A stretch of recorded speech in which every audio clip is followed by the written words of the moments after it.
jours. Chantons ensemble. Oh, ta bonté nous poursuit. Oh, ta bonté me poursuit. Ta bonté me poursuit. Oh, ta bonté me poursuit. Ta bonté me poursuit. Je réponds ma vie. Je te la confie. Prends tout mon cœur, Seigneur. Oh, ta bonté me poursuit. Ta bonté me poursuit. Oh, ta bonté me poursuit. Ta bonté me poursuit. Je réponds ma vie. Je te la confie. Prends tout mon cœur, Seigneur. Oh, ta bonté me poursuit. Ta bonté me poursuit. Oh, ta bonté me poursuit. Ta bonté me poursuit. Toute ma vie, tu as été fidèle. Toute ma vie, tu as été si bon. Tout le souffle qui est en moi, je chante la bonté de mon Dieu. Toute ma vie, tu as été fidèle. Toute ma vie, tu as été si bon. Tout le souffle qui est en moi, je chanterai la bonté de mon Dieu. De tout le souffle qui est en moi, je chanterai la bonté de mon Dieu. Seigneur, merci pour ta vie. Merci pour la vie que tu as donnée à la croix et qui maintenant est en chacun d'entre nous. Seigneur, nous voulons te rendre gloire et non pas seulement le dimanche, Seigneur. Qu'au quotidien, Seigneur, nous puissions vraiment briller de cette vie que tu as mis en chacun d'entre nous, répandre l'amour que tu as mis en chacun d'entre nous. Seigneur, que nous puissions être bons comme tu as été bon avec nous également. Oh Seigneur, viens-nous en aide parce que c'est si difficile d'être bon envers son prochain. C'est si difficile parfois de pardonner également, Seigneur. Viens-nous en aide parce que nous sommes faibles. Et sans toi, Seigneur, nous ne pouvons rien accomplir. Alors, Seigneur, encore une fois, une nouvelle fois, nous remettons tout à tes pieds. Seigneur, prends la place qui t'est due dans nos vies. Prends ta place de roi, roi victorieux. Et viens régner, viens régner. C'est ainsi que je te prie en Jésus-Christ. Amen, amen.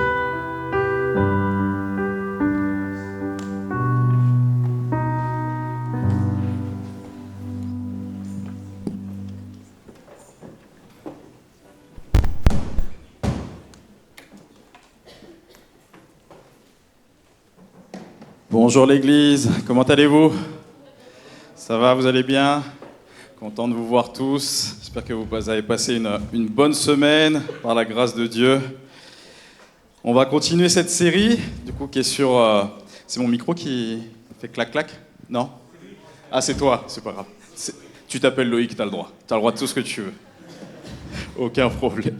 On va continuer cette série sur le pardon, c'est vraiment fondamental. Du coup, c'est un sujet, vous savez que la thématique de l'année, c'est la liberté en Christ. Et comment parler de la liberté en Christ sans parler du pardon?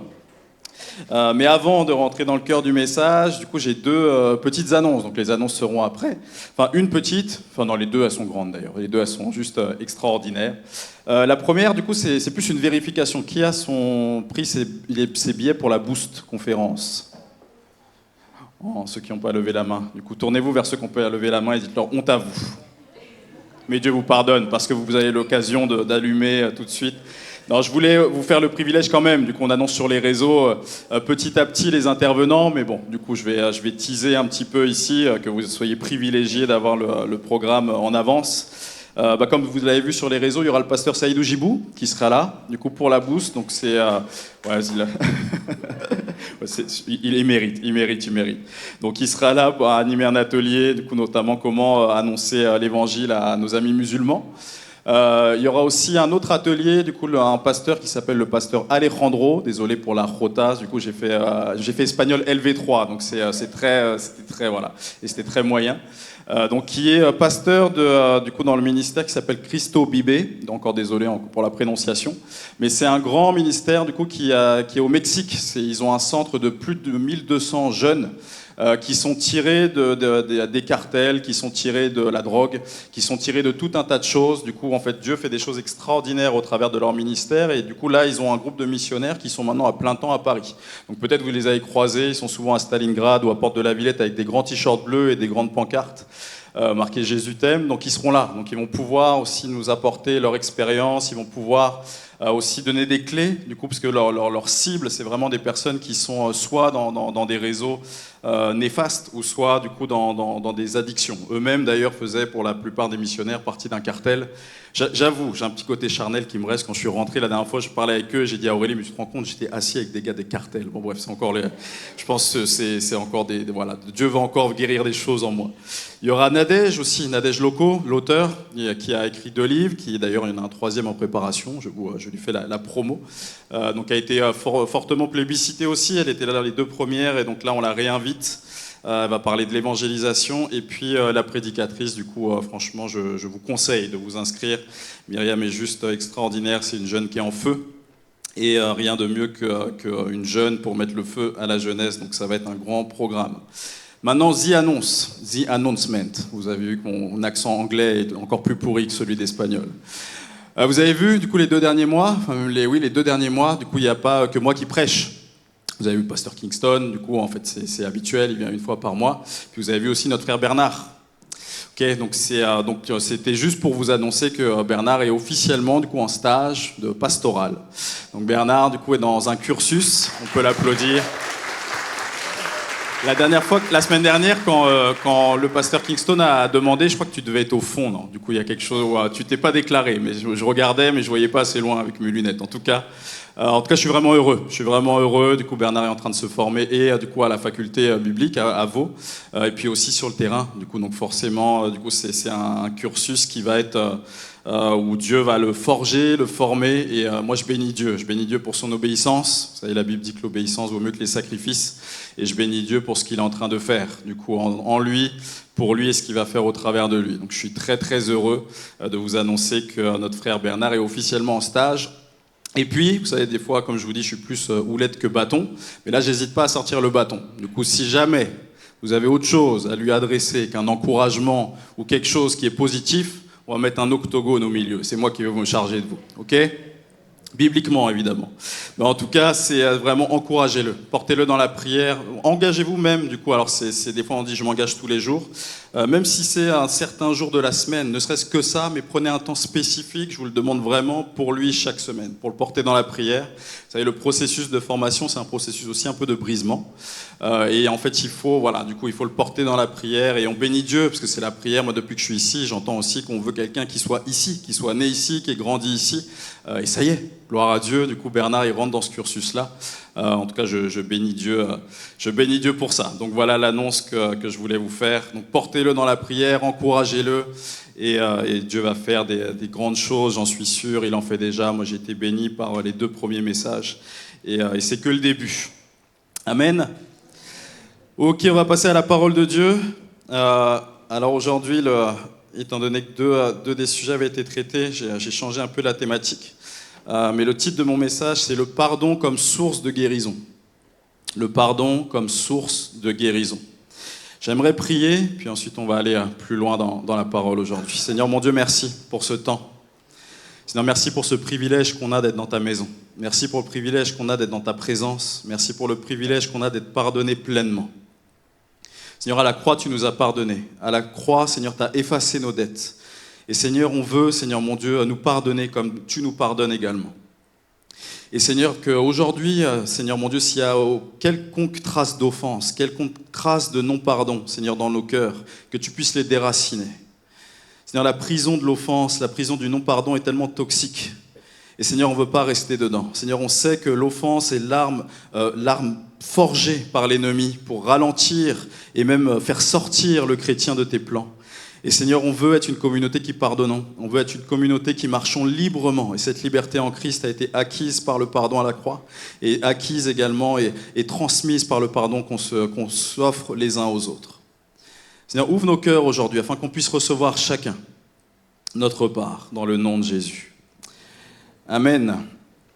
Je vais parler d'un grand piège aujourd'hui, si ce n'est un des plus grands pièges que le chrétien rencontre dans notre vie. C'est le piège de l'offense. Le piège de l'offense. Vous savez, Jésus il nous a appris à prier ainsi. Du coup, pardonne-nous nos offenses comme nous-mêmes nous pardonnons. Et l'offense, c'est vraiment un sujet sur lequel il faut veiller. Il faut veiller sur ce sujet-là, parce que l'offense est comme un carrefour, finalement. Et je ne suis pas prophète de malheur, mais on sera tous offensés à un moment donné, comme on va tous offenser quelqu'un. Et c'est important de bien gérer ce carrefour qui va être celui de l'offense. Parce que finalement, lorsqu'on se confronte à une offense, il y a deux chemins. Soit le chemin du non-pardon, qui va soit nous faire stagner dans notre foi, et puis fatalement nous faire régresser, et même parfois nous faire sortir de la foi. Et combien de témoignages, je pense qu'on a, des personnes qui ont été offensées, des personnes qui ont été blessées, et qui ont tout simplement abandonné la foi parce que ça a été trop dur à gérer. Soit, et c'est ça ce qui est extraordinaire, par la capacité que Dieu nous donne intérieurement de pardonner, on a l'occasion d'aller plus loin avec lui. Finalement, l'offense, c'est un carrefour et c'est soit un tremplin, soit un ralentisseur. Et c'est ce qu'on doit comprendre avant de rentrer dans le vif du sujet. L'offense est un réel carrefour spirituel. Soit on stagne, puis on régresse si on refuse de pardonner. Soit on progresse et on avance si on pardonne. En fait, ne pas pardonner et rester dans l'offense, c'est un poison spirituel, je pense un des poisons les plus toxiques. Je pense que vous l'avez tous vécu, vous l'avez tous certainement expérimenté, si ce n'est pas le cas, malheureusement, je pense que vous l'expérimenterez à un moment donné, mais quand la blessure arrive et quand on est blessé, il y a quelque chose qui se passe dans notre cœur et on sent qu'il y a un poison qui veut prendre place. Et si ce poison n'est pas dégagé par la puissance de la croix, par le sang de Jésus, par le choix, et on va voir qu'aujourd'hui le pardon est un choix surtout, de pardonner, alors ce poison va finalement grandir, et c'est ce que nous dit Hébreux 12. Finalement, du coup, la racine d'amertume va croître, elle va infecter nos vies, mais elle va aussi infecter la vie de la communauté. C'est pour ça que l'ennemi se joue de ça. L'ennemi, du coup, va toujours se jouer, va toujours créer des situations d'offense, va toujours s'arranger pour qu'on se sente offensé, même des fois quand il n'y a pas raison d'être, afin de pouvoir nous écarter des plans et surtout, vous savez, il me semble du coup l'avoir dit plusieurs fois, moi j'ai toujours cette image, j'ai besoin d'imager toujours les choses. C'est très enfantin, c'est pas très profond théologiquement, mais en même temps c'est tellement vrai. Vous savez, la Bible nous dit que Satan est le prince de l'air. Et plus on laisse de l'air, finalement, de l'espace entre les uns et les autres, et c'est ce que crée l'offense, ça va créer de la distance entre les uns et les autres, plus on laisse la place à l'ennemi de régner au milieu de nous. Et c'est pour ça qu'on doit finalement rentrer dans cette dynamique de pardon et laisser les offenses et pour rentrer dans les plans de Dieu qui sont des plans de bénédiction. Jean 13, verset 34-35, on va la lire dans la nouvelle français courant. Je vous donne un commandement nouveau, aimez-vous les uns les autres. Il faut que vous vous aimiez les uns les autres comme je vous ai aimé. Si vous avez de l'amour les uns pour les autres, alors tous sauront que vous êtes mes disciples. Finalement, on n'est pas reconnu par le fait qu'on connaisse bien la Bible, on n'est pas reconnu par le fait qu'on aille à l'église, même si c'est des indicateurs et des choses qui font partie de notre vie profondément. Mais finalement, notre capacité à aimer et pardonner, c'est ça qui nous distingue du reste du monde, ou qui devrait nous distinguer du reste du monde. Et il faut être honnête. La réalité, du coup, c'est pour ça qu'il faut avoir une honnêteté pour voir aussi comment Dieu peut nous laver au travers de sa parole et nous engager. Souvent, les chrétiens, on connaît cette réalité. On dit cette réalité, mais pour la vivre, il y a un petit gap. On pense qu'on aime et qu'on pardonne, mais parfois, si on est un petit peu honnête, c'est en façade. C'est en façade. Le chrétien pardonne souvent officiellement, mais garde de la rancœur intérieurement. Parce que c'est humain. Humainement, vous savez, on voit dans l'Ancien Testament la loi du talion, œil pour œil et dent pour dent. D'ailleurs, notre frère Bernard nous en a parlé du coup la semaine dernière.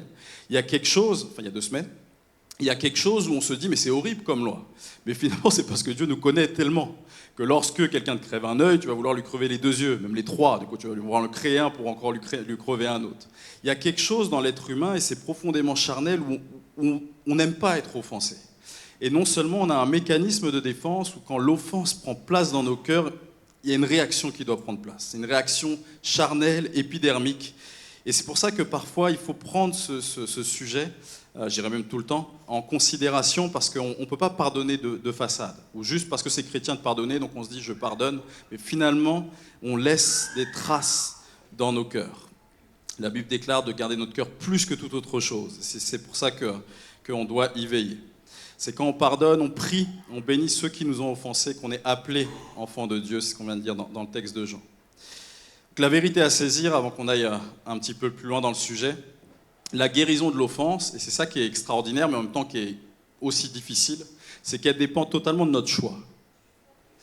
La guérison de l'offense, ça dépend de notre choix. Vous savez, il y a des guérisons dans la Bible, elles sont finalement, comment dire, elles sont... Il y a des facteurs qui vont les favoriser. Du coup, Jésus a dit plusieurs fois avant des guérisons qu'il en soit fait selon ta foi. Il y a la foi. Il y a aussi la souveraineté de Dieu, tout simplement. Du coup, des fois guérit et puis des fois Dieu guérit pas. Donc il y a ces aspects-là qu'on ne maîtrise pas. Mais concernant l'offense et la blessure qu'on peut avoir au niveau relationnel, quand j'ai été déçu, quand j'ai été blessé, quand j'ai été meurtri au fin fond de mon cœur et de mon âme, ça va dépendre de moi. La balle, elle est totalement dans mon camp. Lorsque nous sommes offensés, la guérison dépend de notre choix. Parce que tous les outils nécessaires pour guérir de l'offense, ils sont entre nos mains. Et Dieu nous les donne dans sa parole. Donc on guérit de l'offense par choix, ou on reste dans l'offense par choix aussi. Et on a tous besoin, ou on aura tous besoin de guérir de l'offense. Luc 17, verset 1, on va la lire en version seconde, voici ce que ça dit. Jésus dit à ses disciples, il est impossible qu'il n'arrive pas des scandales. Il est impossible qu'il n'arrive pas des scandales, mais malheur par celui à qui elles arrivent. Par celui-là elles arrivent. En fin de compte, le mot ici, et d'ailleurs la version en anglais, la King James va dire offense, c'est le mot scandalon. Et ça nous dit que c'est le bâton mobile ou la détente d'un piège. En fait, littéralement, c'est le bâton qui tenait le piège du trappeur, du chasseur. Je crois que j'ai mis l'image juste après, il me semble. En fin de compte, vous savez, c'est ce genre de piège. Alors moi, j'ai jamais été à la chasse. Mais en tout cas, vous savez, il y a des pièges comme ça, où il y a juste un bâton qui retient la trappe. C'est ça en réalité. Du coup, donc, il y a énormément de... il faut creuser dans la définition, mais c'est une trappe, un piège, c'est un obstacle placé sur le chemin faisant tomber quelqu'un. C'est toute personne ou chose par laquelle quelqu'un est amené à l'erreur ou à pécher. Mais en tout cas, l'image, et ce que comprend du coup, le lecteur à cette époque-là, c'est que c'est le bâton du piège. L'offense, c'est ce tout petit bâton, insignifiant, mais dans lequel, lorsqu'il est touché, lorsqu'on rentre dedans, le piège se referme sur nous. Scandalone. Impossible qu'il n'arrive pas de scandale. Et c'est pour ça que, sans être prophète, il faut réaliser. Du coup, on se retrouve tous dans cette situation-là. Même, ça se trouve, ça va être aujourd'hui. Mais en tout cas, dans les temps à venir, parce que c'est toujours le cas, on va être offensé. On va offenser aussi quelqu'un. Et puis aussi, à combien plus forte raison, et je pense que ça, c'est tous les jours, du coup, on offense Dieu. Donc finalement, l'offense, et c'est pour ça que Jésus va dire, il est impossible qu'il n'y ait pas d'offense. Il est impossible qu'il n'y ait pas de scandale. En fait, la Bible nous dit, en Proverbe 27, que le fer aiguise le fer. L'être humain, on a cette nature pécheresse, on vit encore dans ce monde qui est déchu, donc forcément, les offenses sont constantes. Et le fer aiguise le fer, vous savez, c'est cette notion de friction où c'est forcé, dans toute relation, dans tout type de relation, que ça soit amical. Je pense qu'on le sait tous, quand on est marié, tous les maris et les femmes, ils sont dire oui, je confirme. Mais dans tout type de relation, il y a de l'offense qui arrive à un moment donné. C'est forcé. Parce que du coup, il y a tellement de facteurs. Il y a ce que je dis et ce qui est entendu. Il y a ce que j'ai envie de dire et puis finalement ce que je dis et ce qui est reçu. Il y a ce que je veux faire, qui est peut-être bien intentionné, mais qui est profond maladroit pour l'autre. Il y a toutes ces choses et ces éléments qui, forcément, l'offense arrive à un moment donné. C'est certain, on est tous offensés, et constamment. On est tous offensants aussi. Et c'est pour ça que des fois, on se met d'un côté ou de l'autre, mais on ne se rend pas compte que Parfois, dans nos comportements, dans nos dits ou nos non-dits, nos attitudes, on blesse quelqu'un. Et aussi, on est offensant, on nous le compte avec Dieu chaque jour que j'ai l'occasion de faire quelque chose de bien et je ne le fais pas. Chaque jour que j'aurais voulu faire quelque chose de bien, mais que je fais quelque chose de pas bien. Donc l'offense, quelque part, est constante. 2 Timothée 2, 26 nous dit « Alors ils retrouveront leur bon sens ils se dégageront des pièges du diable, qui les tient encore captifs et assujettis à sa volonté. Ils retrouveront leur bon sens et ils dégageront des pièges du diable. » Donc ce n'est pas un piège humain dont il s'agit, c'est un piège du diable. D'ailleurs, j'aime beaucoup un livre de John Beaver, c'est L'offense, l'arme cachée de Satan. Il n'est pas plus explicite. Du coup, je me souviens quand je lisais ce livre dans le métro, je cachais un peu, parce que c'était un peu trop explicite comme titre pour des gens qui ne connaissaient pas Dieu. Mais en tout cas, c'est vraiment ça. L'offense est l'arme que le diable utilise pour mettre sa trappe sur toi. L'offense, c'est un accès au monde spirituel néfaste, au démoniaque, pour t'écarter de Dieu, t'influencer dans tes choix, dans tes propos, dans tes actions, te soumettre à sa volonté. Et je crois que c'est la volonté de personne d'être soumis à la volonté du diable. Mais ça, l'offense, il arrive à nous mettre du coup dans ce piège pour nous soumettre à sa volonté, pour nous détruire, fatalement, parce que c'est ce qu'il fait, et aussi détruire les autres au travers de nous. C'est pour ça que Hébreux 12, du coup, l'auteur de l'Épître aux Hébreux, va nous dire « Veillez à ce qu'aucune racine d'amertume ne pousse ». Parce que non seulement elles poussent, elles produisent des rejetons, donc elles vont se multiplier. Elles vont finir par infecter chacun d'entre nous. Le premier point que j'aimerais voir, c'est qu'on a tous besoin, du coup, tu as besoin, j'ai besoin de guérir de l'offense. Vous savez, Matthieu 24, et je m'y penchais cette semaine, je trouvais ça extraordinaire. Je m'y penche depuis le début de l'année, d'ailleurs, j'en fais souvent référence. Mais ça nous donne les signes annonciateurs des temps de la fin. Et c'est un grand chapitre où Jésus va nous dire, du coup, les temps de la fin, qu'est-ce qui va se passer. Et donc, il y a des signes extérieurs, et c'est souvent ceux sur lesquels on s'attarde et on lit, parce qu'on les voit aussi se réaliser. Des guerres, des bruits de guerre, des tremblements de terre, etc. Toutes ces choses-là. Mais il y a aussi des signes qui sont intérieurs. Et on va se pencher sur ce point, sur ces signes qui sont intérieurs. Matthieu 24, 10, versets 10 à 13. « À cause de cela, beaucoup abandonneront la foi. Ils se trahiront, se haïront les uns les autres. De nombreux faux prophètes surgiront et ils tromperont beaucoup de gens. Parce que le mal ne cessera de croître. L'amour du plus grand nombre se refroidira. Mais celui qui tiendra bon jusqu'au bout sera sauvé. » Quand on lit ce texte, souvent on se dit « Mais oui, mais en fait dans notre monde, il n'y a plus d'amour. » Il n'y a plus d'amour, c'est vrai. Du coup, les gens se déchirent, les gens ne s'aiment pas, les gens, du coup, se replient sur eux-mêmes. Toutes ces choses sont vraies. Mais comme je vous l'ai dit, ça, en fait, c'est des signes qui sont intérieurs. D'ailleurs, le mot « amour », ce n'est pas le mot qui est utilisé, excusez-moi du terme, mais pour les païens. En fait, l'amour du plus grand nombre se refroidira. Le terme qui est utilisé en grec, c'est « agapé ». Donc, en fait, ça parle de nous. Ça ne parle pas que le monde, du coup, n'aura plus d'amour les uns des autres, si tant est qu'il y a déjà eu de l'amour dans ce monde, du coup, depuis la chute. En fait, ça parle de l'Église, ça parle des chrétiens. Ça parle des chrétiens, ils se trahiront, se haïront les uns les autres. L'amour du plus grand nombre se refroidira. Alors on va se dire, mais en réalité, on s'aime, c'est pas... Mais est-ce qu'on ne peut pas se poser la question ? Finalement, est-ce que l'Église n'a jamais été autant divisée, l'Église avec un grand E, qu'aujourd'hui ? Parfois, et c'est triste, et c'est un constat, c'est pas du tout un jugement ou quoi, et je pense qu'on a tous à combattre avec ça. Mais des fois, on n'arrive plus à s'entendre avec des personnes qui sont hors de la foi, qu'avec des personnes qui sont chrétiennes mais qui n'ont pas les mêmes opinions théologiques que nous-mêmes. Parce que cette parole, malheureusement, du coup, il faut combattre contre ces signes-là. Ils se haïront les uns les autres, l'amour du plus grand nombre se refroidira. On parlait du coup de différentes choses. Mardi, on a eu des discussions intéressantes. Et ça me rappelait, parce que du coup je me rappelais le témoignage d'un pasteur qui me faisait un peu penser du coup à mon parcours également. Lui c'est un pasteur, du coup il a grandi aux États-Unis, il a grandi dans une église presbytérienne qui était très rigide. Et il a entendu depuis qu'il était tout petit. Donc je ne dis pas moi du coup ni d'un côté ni de l'autre, ce ne sera pas mon propos, c'est juste pour illustrer. Il a entendu depuis qu'il était tout petit dans cette église presbytérienne, ceux qui prient en langue iront en enfer. Si tu pries en langue, tu iras en enfer. Et puis il est parti étudier, donc l'église qui était à côté de son campus à l'université. C'était une église qui était pentecôtiste.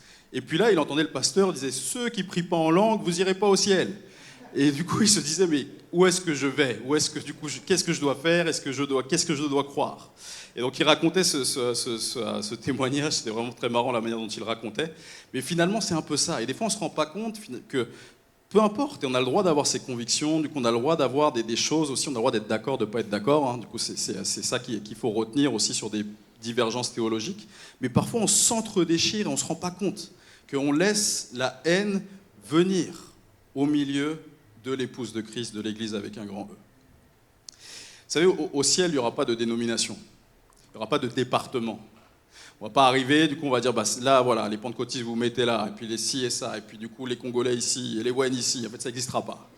Limite, si du coup on veut rester trop segmenté, le ciel c'est pas un bon endroit pour ça, parce qu'on sera tellement mélangé que il faut le réaliser. Donc, cette parole, en tout cas moi ça m'a percuté, du coup de réaliser que ces signes intérieurs, finalement ça nous concerne nous. J'avais jamais fait le rapprochement, mais l'amour, le terme amour ici, c'est pas ce qui concerne le monde, c'est ce qui nous concerne, nous. Vous savez, on veut gagner le monde, mais si on n'est pas capable de s'entendre et de s'aimer, ça va être compliqué. À cause de cela, beaucoup abandonneront la foi. On continue sur ce verset-là. Ils se trahiront et se haïront les uns les autres. Il y a une autre traduction qui dit plusieurs succomberont. Et c'est le même, finalement, c'est le verbe du terme qu'on a vu, c'est scandaliso. Ils tomberont dans le piège. Ils tomberont dans le piège de l'offense, ils tomberont dans le piège de la division, ils tomberont dans le piège de ce que l'autre me fait, je n'aime pas, donc on va se déchirer et se diviser. Proverbe 18-19, un frère que l'on a offensé est plus inaccessible qu'une ville fortifiée, et des dissensions sont comme les verrous d'un palais. C'est tellement vrai, du coup, ce verset. Un frère qu'on a offensé est plus inaccessible qu'une ville fortifiée. Mais finalement, c'est quoi ces forteresses ? Je crois que du coup, il y a un éclairage dans 2 Corinthiens 10 qui nous dit sans doute, à versets 3 à 5, « Nous sommes des hommes et nous vivons comme tels, mais nous ne menons pas notre combat d'une manière purement humaine, c'est ce qu'il faut réaliser. Car les armes avec lesquelles nous combattons ne sont pas simplement humaines, elles tiennent leur puissance de Dieu qui les rend capables de renverser les forteresses. » C'est que l'offense est quelque chose de spirituel. Un frère qu'on a offensé est plus inaccessible qu'une ville fortifiée, qu'une forteresse. Mais on est capable de renverser ces forteresses. Oui, nous renversons les faux raisonnements, ainsi que tout ce qui se dresse présomptueusement contre la connaissance de Dieu. Et nous faisons prisonnière toute pensée pour l'amener à obéir à Christ. Donc Dieu, ce que je vous disais du coup en introduction, il nous a donné les armes nécessaires pour sortir de l'offense. Déjà de dissocier le charnel du spirituel.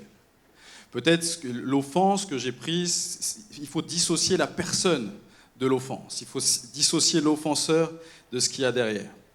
Mais réaliser que le non-pardon est une prison. Du coup, je reviens sur ça parce que c'est tellement important. En fait, le non-pardon est une prison, on le dit souvent, mais c'est aussi un péché. Il faut appeler les choses telles quelles. Le non-pardon est un péché.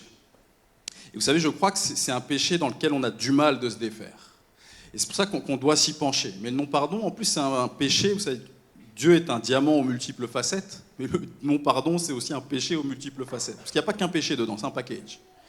En fait, le non-pardon, c'est un péché d'orgueil, parce qu'on a l'impression qu'on est meilleur, ou déjà qu'on sait mieux que Dieu, ou qu'on est meilleur aussi que la personne nous a offensés. En fin de compte, moi, je n'ai pas le droit d'être offensé, du coup, parce que. Donc, on se met au-dessus de la connaissance de Dieu, au-dessus de l'autre.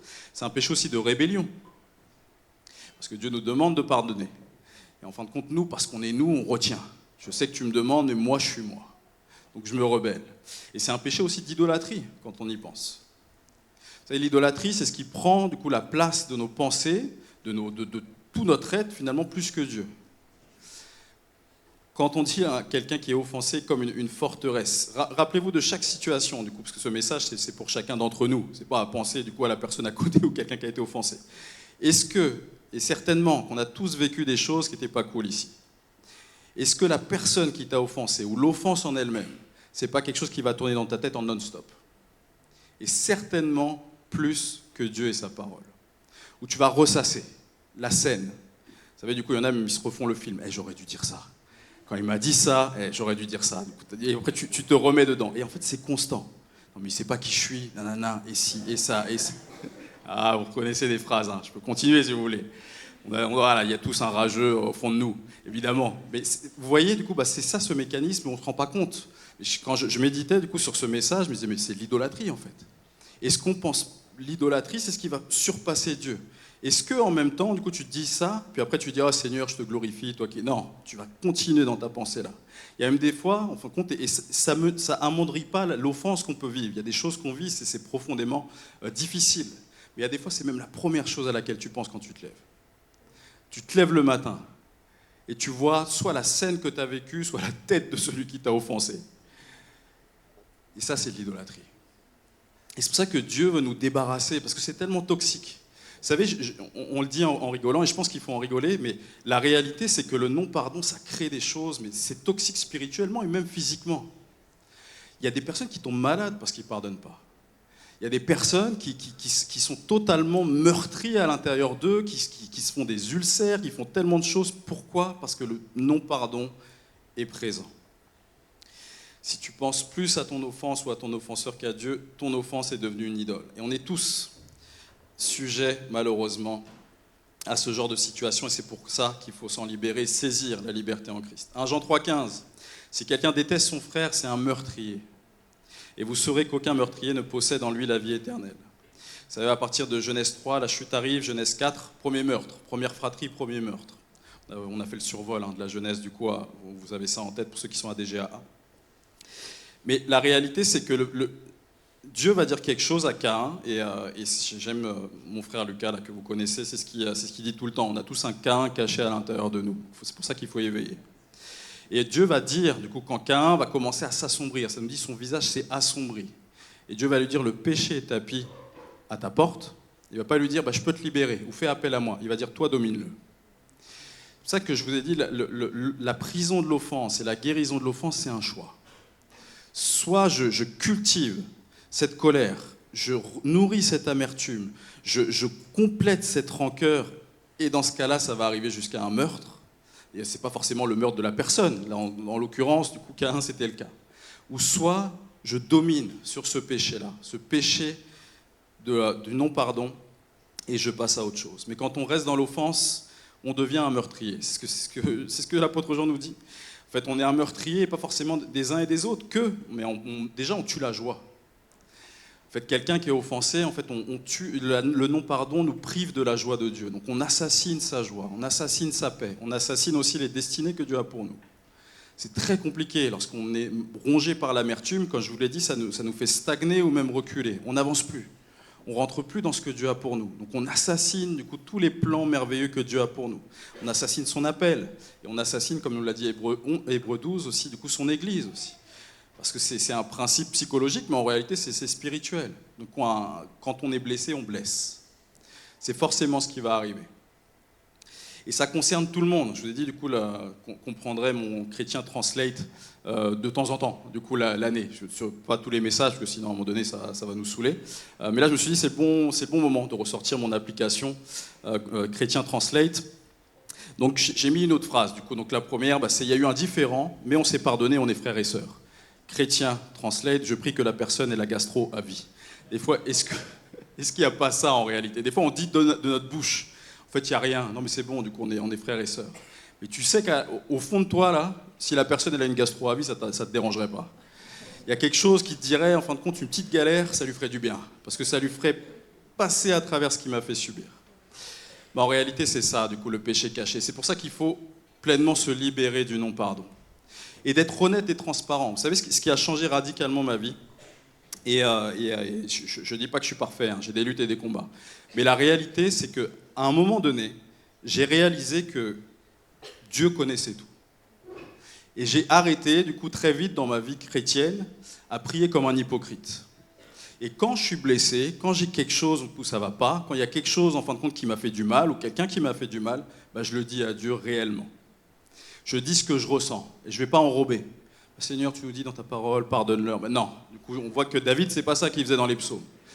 Soyons transparents. En fait, il y a tellement de carapaces qu'on se met, et c'est ça que l'ennemi, en fait, l'ennemi il agit dans les ténèbres. Donc plus on cache, plus on enrobe, mais ça, c'est son terrain de jeu, il aime trop ça. En fin de compte, d'avoir des belles paroles ou des choses en façade, là, du coup, il y a eu un différend, mais on s'est pardonné, alors que tu sais que tu veux que la personne ait la gastro à vie. La réalité, c'est de dire, Seigneur, c'est pas bien, mais j'ai envie qu'elle ait la gastro à vie. Et tu verras qu'à partir du moment où tu mets la chose à la lumière, et je t'assure, garantie, du coup, je te rembourse si ça marche pas. La réalité, c'est que le pardon va être facile. Déjà, c'est très difficile, je vous l'avais dit une fois, et vous allez, c'est même, en réalité, c'est un lien de cause à effet. C'est très difficile, voire impossible, de détester une personne pour laquelle on prie réellement. À partir du moment où tu as dit à Dieu les choses, où tu as ouvert ton cœur, où tu as aussi placé la personne devant Dieu. La Bible nous dit de bénir, du coup ceux qui nous maudissent, de prier pour nos ennemis. Tu verras que la chose s'inverse. Mais si on est dans une sorte de chose externe, de bien paraître, de montrer en fin de compte, ben non mais moi en fin de compte je pardonne, la réalité c'est que Dieu n'a pas accès au cœur et que les choses ne changent pas. Vous savez, on pourrait, du coup, et je pense que ce serait bénéfique, ce serait traumatisant, mais peut-être ce serait bénéfique. Mais on devrait un jour ramener un détecteur de mensonges et on passe tous. On passe tous. On dit, bah tu vois, c'est ce qui s'est passé en 1900, nanana, t'en souviens quand t'as vécu ça? Est-ce que t'as pardonné ou pas? Oui. On va y avoir des bips, je pense que la machine, elle va fumer, elle va exploser à un moment donné. Parce qu'il faut qu'on soit honnête, en fait, et c'est ça le piège de la religiosité, finalement. C'est qu'on peut tous devenir des menteurs. On peut tous enrober finalement notre péché, alors que pourtant, du coup, on a un Dieu qui a tout payé. On a la capacité de pardonner parce qu'il nous a pardonné.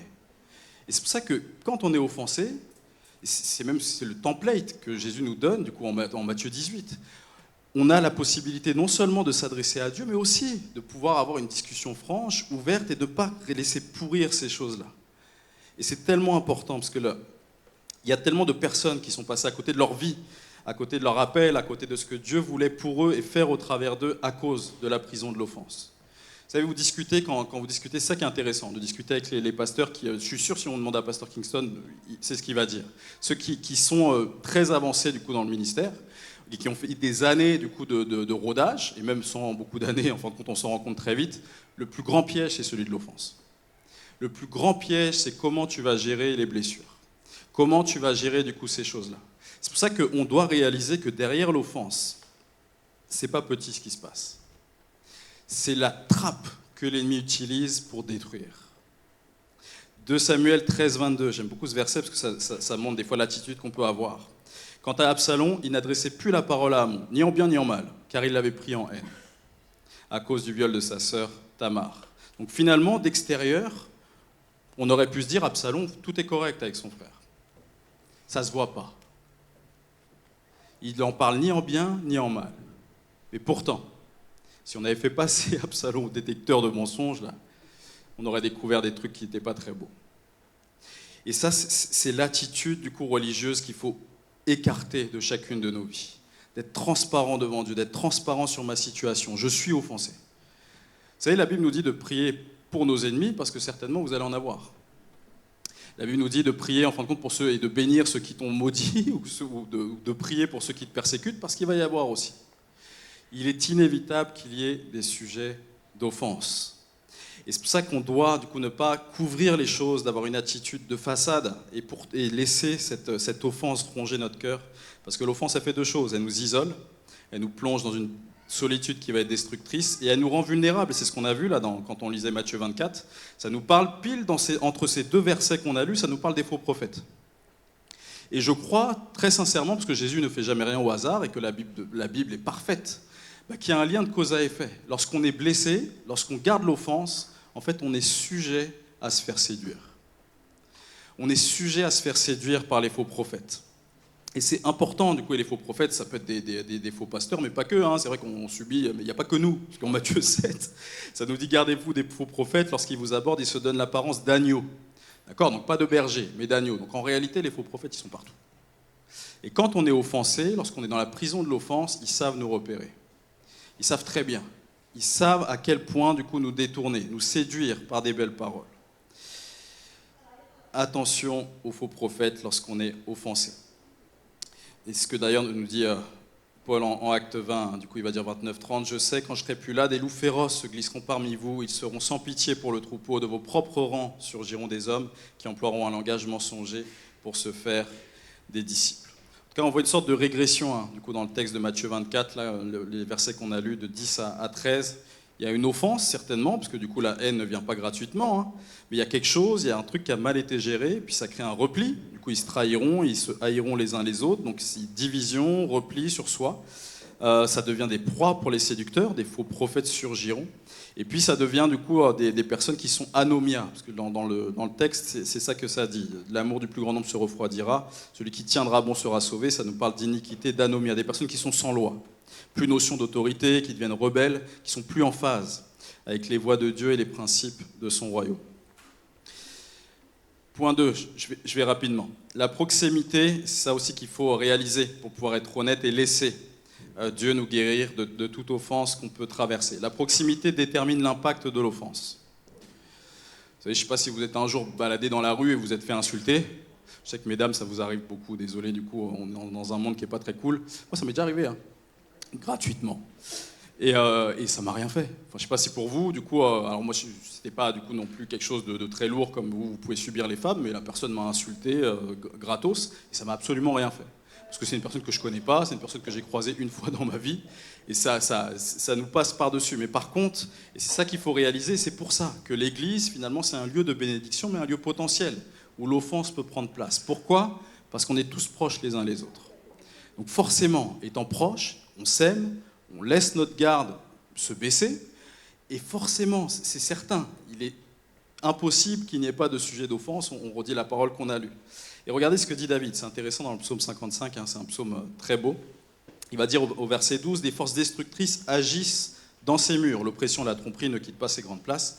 Si c'était l'ennemi qui venait m'insulter, je le supporterais. » C'est très profond ce qu'il est en train de dire David là. « Si celui qui me hait s'élevait contre moi, je pourrais me cacher de lui. Mais c'est toi.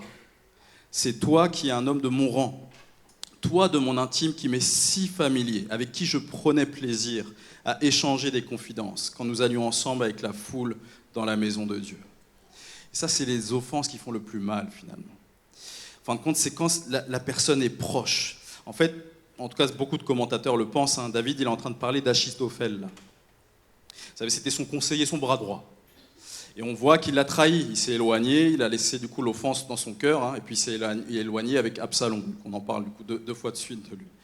Et la Bible, en fin de compte, nous met en garde et nous montre, et au travers de ce psaume, mais au travers plein de passages aussi, que finalement, forcément, lorsqu'on est proche, on est plus offensable et la blessure est plus grande. Et c'est pourquoi il faut s'en garder et surtout avoir une dynamique de pardon pour toujours sortir de ce piège-là. L'offense est toujours proportionnelle à la manière dont tu as laissé accès à ton cœur à la personne concernée. Qu'on a reçu le pardon comme un cadeau, alors nous devons offrir le pardon. Troisième point, j'irai à la fin tranquillement. Le pardon est le seul remède pour guérir de l'offense. Il n'y a pas d'autre issue, il n'y a pas d'autre médicament, il n'y a rien. C'est la seule façon de guérir de l'offense, de sortir de cette prison, de sortir de ce lieu toxique, c'est de pardonner. Tellement de personnes n'avancent plus dans leur foi à cause de l'offense. Mais on peut relâcher le pardon et être libéré de cette prison. Matthieu 18, versets 21-22. On aime beaucoup ce verset. Hein. Pierre, il s'approcha de Jésus et lui demanda « Seigneur, si mon frère se rend coupable à mon égard, combien de fois devrais-je lui pardonner ? Il reste jusqu'à 7 fois. » « Non, lui répondit Jésus, je ne te dis pas d'aller jusqu'à 7 fois, mais 70 fois, 7 fois. » Vous savez, c'est intéressant, quand on étudie, on se rend compte que les historiens, quand ils regardent les sources rabbiniques, vous savez, du coup, les rabbins étudiaient la loi, mais ils l'interprétaient aussi, et puis ils donnaient des directives. Et la majorité, du coup, de l'avis rabbinique de l'époque de Jésus, ils disaient on peut pardonner maximum 3 fois. C'était ça leur limite. Donc tout le monde, en fin de compte, était au courant de ça.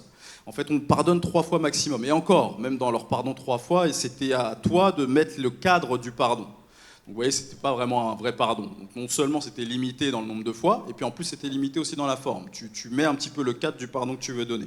Donc Pierre, il sait ça. Et on sait bien, Pierre, il aime bien se faire bien voir. Okay, donc lui, en fin de compte, il s'est dit, ok, Jésus, on voit que lui, c'est la grâce, la rédemption, la miséricorde. Lui, c'est plus que tous les rabbins. Donc en fait, il veut se faire bien voir. Il dit, en fait, Jésus, est-ce qu'on irait jusqu'à 7 fois ? Donc il pense que c'est un truc incroyable qu'il est en train de dire, Pierre. Mais pas du tout. En fait, Jésus le regarde et lui dit, non, pas jusqu'à 7 fois, mais 77 fois 7 fois. Du coup, il me semble que c'est dans Luc où ça me dit par jour. Ça fait, du coup, donc, je pense que vous avez tous fait le calcul, des fois on le donne aussi à faire le calcul, que ce soit à l'église, même à l'école du dimanche. 70 fois 7, ça fait 490. Oui, je lis mes notes pour regarder ça. En tout cas, les maths, c'est loin. Il y a 1440 minutes par jour. Donc 1440 divisé par 490, je retiens 1 et tout ça, non, je l'ai devant moi, c'est 2,93. En gros, toutes les 3 minutes. On pourrait faire le test, mais en gros, je peux te faire un truc toutes les 3 minutes pendant 24 heures non-stop, même quand tu dors, et tu es obligé de me pardonner à chaque fois. Toutes les 3 minutes pendant 24 heures, tu choisis l'offense. Une gifle ou ce que tu veux. Enfin, on arrête avec la violence. Mais en tout cas, Et vous savez, c'est intéressant de voir finalement la grandeur du pardon et de la miséricorde de Jésus, parce que parfois, en tout cas je me trouvais face, et comme je dis, c'est nous, hein, je m'inclus pleinement évidemment. En fait, je me retrouve face à où des fois les chrétiens, on a du mal à se supporter 2 heures par semaine. C'est grave quand même. Il faut qu'on se repente de ça, parce que la réalité, c'est qu'on peut s'offenser en restant 2 heures par semaine, une fois. Et pourtant, Jésus nous dit, mais même si toutes les 3 minutes, je te fais une dinguerie, en fin de compte, tu dois pardonner à chaque fois. C'est important, du coup, désolé, c'est sorti tout seul, chasser le naturel et revient au galop. C'est une réalité, du coup, à saisir. Ce que Jésus veut dire, c'est évidemment, c'est illimité, finalement. Vous savez, la vérité à saisir, et c'est ce qu'il est en train de recadrer Pierre aussi. Pierre, il pensait avoir une bonne réponse, le pauvre, souvent, il se fait un peu rembarrer. Mais il est en train de lui dire, Pierre, c'est pas vous qui fixez les limites du pardon. Et c'est ça en réalité, parce que parfois on a l'impression d'avoir une zone de grâce où moi je pardonne plus facilement, ou ci ou ça, mais la réalité c'est pas nous qui fixons les limites. En fait, les règles du pardon, les limites du pardon, elles n'ont pas été fixées par nous.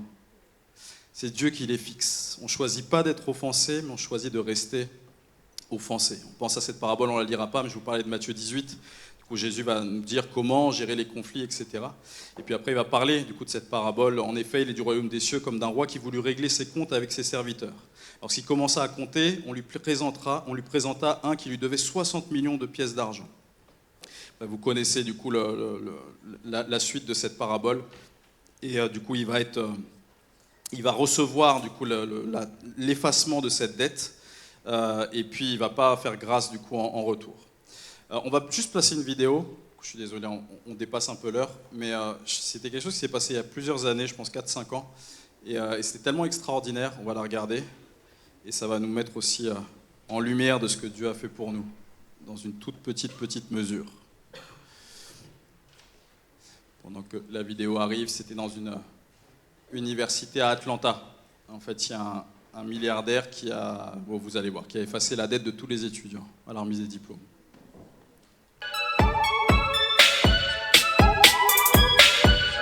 This is my class, 2019. And my family is making a grant to eliminate their student loans.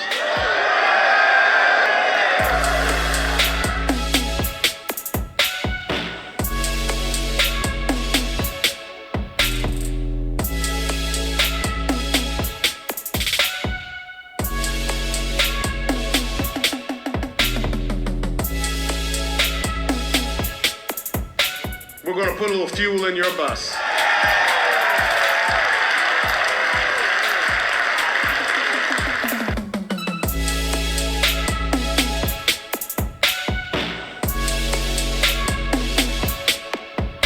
Okay, on va couper là la vidéo. C'était juste une scène qui était extraordinaire. Du coup, ça s'est passé il y a quelques années. J'ai vu la 2019 en même temps que vous. Vous en rendez compte, et un prêt étudiant, en fait, ils avaient calculé en moyenne, c'était à peu près entre 100 et 150 000 $. Du coup, que chacun a vu une dette qui était effacée. Mais c'est certain que lorsqu'ils vont le recroiser, ce milliardaire, mais en fait, à vie, ils vont lui être reconnaissants. Et pourtant, dans la parabole de Jésus, ça nous dit 60 000 pièces d'argent. Je suis sûr que on va aller courtement, parce que vous l'avez dû le voir de long en large en travers. Mais en gros, c'est 60 000 jours de travail. Certains évaluent, du coup, des commentateurs, à plus d'1 milliard la dette qui lui a été remise. On a vu la réaction, ne serait-ce que 100 000 $, à quel point, en fin de compte, ils vont avoir une gratitude à vie. Et c'est juste pour nous faire comprendre, parce que finalement, c'est une dette qui est... Alors si, pour vous, $1 milliard, c'est pas grand-chose, vous venez me voir après, peut-être qu'on pourra discuter ensemble. Mais en tout cas, ce qui est fou, c'est que ce que veut nous faire comprendre aussi Jésus au travers de cette parabole, c'est qu'on n'a pas idée de la dette qui nous a été enlevée sur notre dos. On n'a pas idée de quel point on a été pardonné d'une offense qui est de notre nature quelque part. Donc c'est au-delà de ce qu'on peut penser, imaginer. En fait, c'est une dette non remboursable. C'est ça, du coup, que Jésus est en train de leur dire. C'est pas remboursable. La dette de notre péché, la dette de notre nature pécheresse, elle n'était pas remboursable. Et Jésus nous l'a effacée à la croix. Et c'est pour ça, finalement, notre nature, c'est une offense à Dieu. C'est ça qu'il faut comprendre. Et notre dette, elle a été effacée. Je vais aller à ma conclusion, mais il faut réaliser à quel point on a été pardonné pour pouvoir aussi avoir une facilité à pardonner ce qui nous est fait. En fait, il faut qu'on pense, du coup, que nous, nos offenses, ne serait-ce que notre nature, même avant qu'on naisse, finalement, c'est notre nature pécheresse, a cloué Jésus à la croix. Comme je l'ai dit la dernière fois lors de la Sainte Seine, ce n'est pas les Romains qui l'ont cloué à la croix, ce n'est pas les Juifs. Enfin, historiquement et humainement, c'est ce qui s'est passé. Mais la réalité, c'est que c'est nous. En fait, c'est le prix de notre dette, c'est le poids de notre faute, c'est le poids de notre nature pécheresse qui est en soi une offense à Dieu. Et Dieu a effacé cette dette-là. C'est pour ça que finalement, le pardon doit être quelque chose de facile. Vous savez, je lisais du coup un livre qui s'appelle Le travail infernal de Gary Chapman. Je l'ai lu en transverse. S'il y en a qui galèrent au travail, vous pouvez du coup le lire. C'est un très bon livre. Il était dans ma bibliothèque et je regardais du coup. Alors moi, c'est pas un travail, c'est un ministère, donc c'est pas une galère au travail. Donc en tout cas, c'était pour prendre des principes de ça. Et en fin de compte, Gary Chapman, il parle à un moment donné d'une employée qui a vécu des réelles persécutions et des injustices au travail. C'était vraiment grave ce qu'elle a vécu. Je crois que ça faisait 25 ans qu'elle était dans cette boîte-là. Puis il y a eu un changement du coup de leadership. Et puis du coup, là, elle a commencé à vivre des persécutions, des choses qui n'étaient pas belles du tout. Et elle a fini par se faire licencier. Okay, et donc cette femme, ce que Gary Chapman nous raconte, c'est qu'elle s'est battue, elle a donné corps et âme pendant 15 ans pour obtenir réparation. En fait, elle voulait absolument obtenir réparation de l'offense et l'injustice qu'elle avait subie, qui était réelle, qui était non négociable. C'est vrai qu'elle avait subi une injustice, c'est vrai qu'elle avait été offensée, c'est vrai qu'elle avait été virée sans qu'elle ait rien fait. Et voici comment Gary Chapman, du coup j'ai noté la phrase, que c'est ce qui m'a percuté du coup, quand il raconte cette histoire-là. Il dit, en fin de compte, voici comment il résume le combat qu'elle a mené. Il dit, au fond, elle a perdu 15 ans de sa vie, dans une bataille perdue. Quel mauvais investissement. J'aurais tellement aimé qu'elle admette que le monde peut être injuste et qu'elle consacre ces 15 années à faire quelque chose de concret. Et c'est la réalité, en fait, sur cette anecdote-là, je me suis dit, mais ça, c'est la réalité de l'offense. Finalement, c'est de se retourner et d'avoir perdu 15 ans de sa vie à se battre pour quelque chose qui était au final inévitable. Il a tellement raison, elle s'est battue pendant 15 ans. Est-ce qu'elle a obtenu réparation? Apparemment oui, quelque chose de petit, mais elle a perdu 15 ans de sa vie. 15 ans où elle aurait pu passer à autre chose, 15 ans où elle aurait pu lâcher ce passage de sa vie et entreprendre, peut-être aller dans une autre boîte où elle aurait été acceptée, aimée, de juste sortir de la prison de l'offense, et elle s'est restée bloquée pendant 15 ans de sa vie. Et c'est ce que fait l'ennemi. Parfois, une seule petite offense, quelque chose qui ne nous a pas plu ou qu'on a vécu, et malheureusement, c'est ce qu'on vivra tous dans notre vie parce qu'on vit dans un monde où les offenses sont constantes. On reste à stagner pendant des années et à un moment donné, c'est ça ma prière, pour qu'aucun d'entre nous, on puisse se retourner au bout de 15 ans et se dire, mais qu'est-ce que j'ai fait de ces 15 années-là? J'ai ressassé la blessure, je me suis aménagé quelque part une prison dorée, dans une prison qui m'a bloqué dans les plans que Dieu avait pour moi. C'est ce que je dis, et du coup j'irai à ma conclusion, on va prier. Mais je dis souvent, du coup, finalement, lorsque vous subissez une offense, souvent, en tout cas la majorité du temps, la personne qui vous a offensé, elle vit sa best life, comme on dit. En fait, elle a oublié. Et elle vit quelque chose, du coup, qui, en général, sa vie, elle continue. Mais c'est nous qui restons dans l'enfance. C'est nous qui restons, du coup, dans cette prison-là, qui nous bloque, qui nous fait stagner, qui nous fait ralentir, qui nous prive et nous écarte des voies extraordinaires que Dieu a tracées pour nos vies. C'est ça qu'on doit réaliser, du coup, aujourd'hui, que s'il y a quelque chose, du coup, à pardonner, en fait, il faut le faire là. En fait, le bon moment, ce qu'on dit, du coup, le bon moment pour la foi, c'est maintenant. C'est pas hier, c'est pas demain. Le bon moment pour le pardon, c'est maintenant. C'est pas demain, c'est pas quand tu seras prêt, parce qu'on sera jamais prêt. En fait, le pardon, c'est quelque chose de surnaturel, c'est un choix.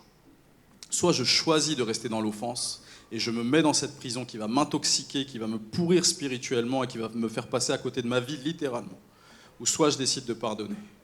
Parce que je réalise que ce que Jésus a fait pour moi à la croix, il a pardonné l'impardonnable.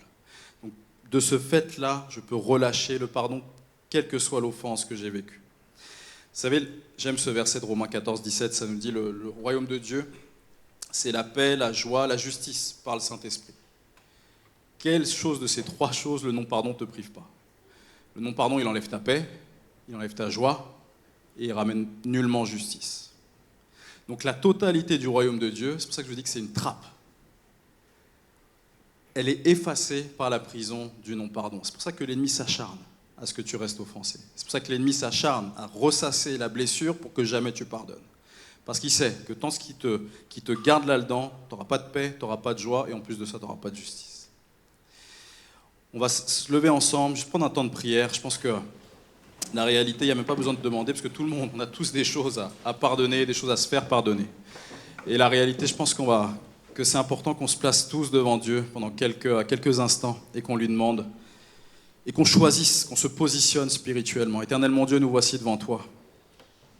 Seigneur, tu nous as tellement pardonné, Seigneur. Tu as fait quelque chose d'extraordinaire. Tu nous as pardonné notre nature, notre identité. Seigneur, on t'avait offensé, on était étrangers aux alliances de la promesse, notre nature elle-même était une offense à toi. Mais Seigneur, toi, tu as payé le prix de nos dettes. Seigneur, on voit que c'était 60 millions de jours de travail, c'est une dette qui n'était pas payable. Et pourtant, tu l'as fait pour nous. Seigneur, on ne peut pas non plus retenir, Seigneur, les personnes dans les dettes. Seigneur, on ne peut pas retenir, Seigneur mon Dieu, les personnes dans des choses qu'ils nous ont fait. Seigneur, aujourd'hui, nous choisissons de relâcher le pardon. Seigneur, aujourd'hui, nous choisissons de déraciner celui qui m'a offensé. Peu importe la taille de l'offense. Seigneur, tu nous as aimés, Seigneur mon Dieu, et pardonné tellement que nous sommes capables, Seigneur, de relâcher.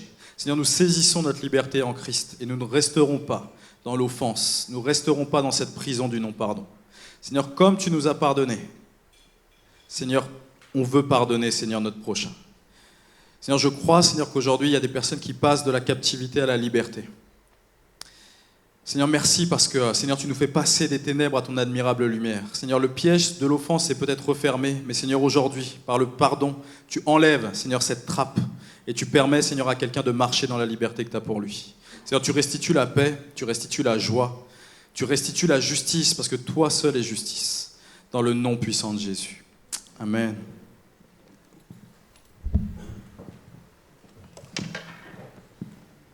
On va vous inviter à rester debout.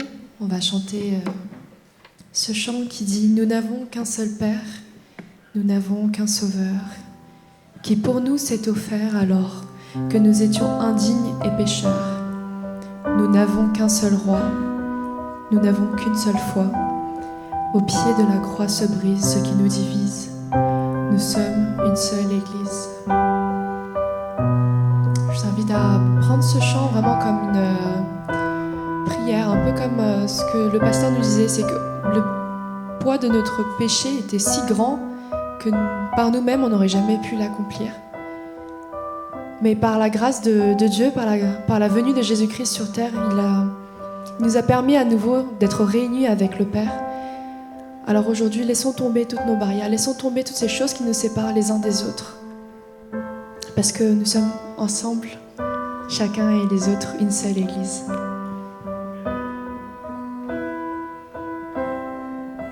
Nous n'avons qu'un seul Père.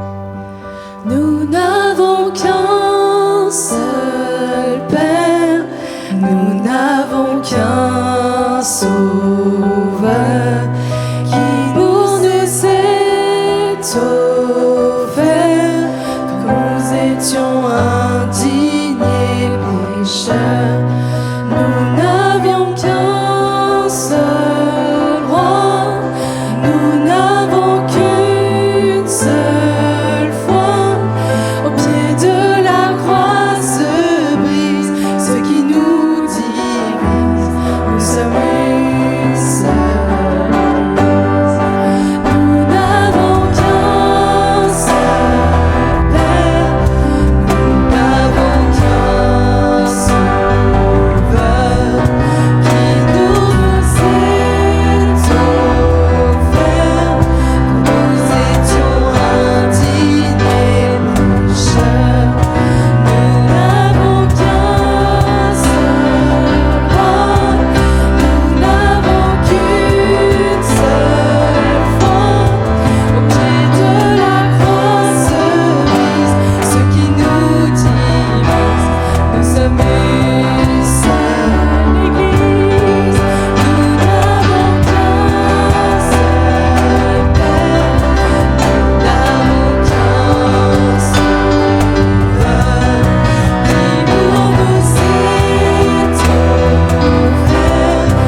ton message sur le pardon. Et merci l'équipe Louange également de nous avoir rappelé que nous sommes également une seule église.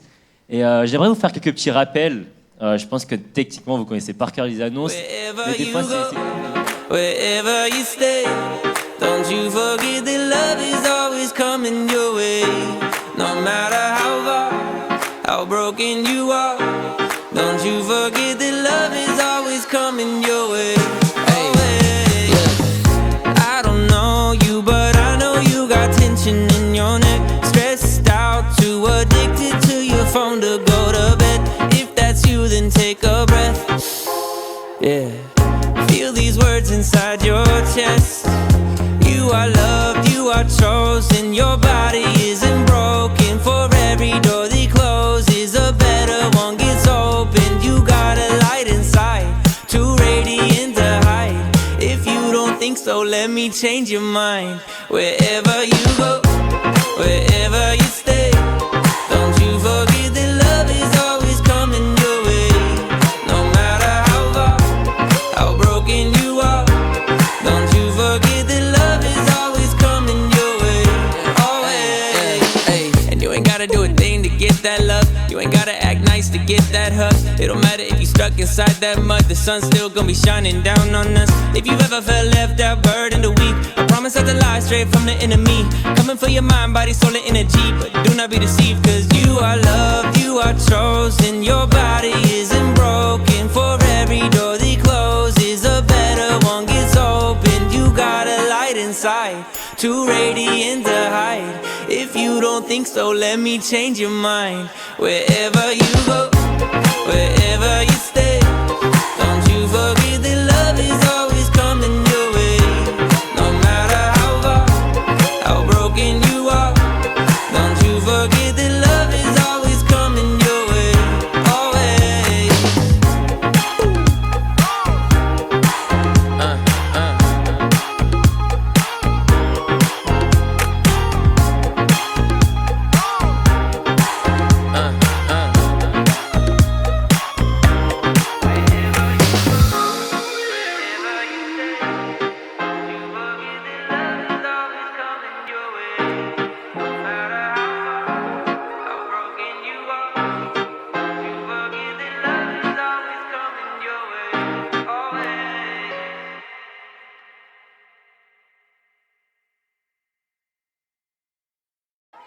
Wherever you go, wherever you stay, don't you forget that love is always coming your way. No matter how far, how broken you are, don't you forget that love is always coming your way. Hey, yeah. I don't know you, but I know you got tension in your neck. Stressed out, too addicted to your phone to go to bed. If that's you, then take a breath. Yeah, feel these words inside your chest. You are loved, you are chosen. Your body isn't broken. For every door that closes, a better one gets opened. You got a light inside, too radiant to hide. If you don't think so, let me change your mind. Wherever you go,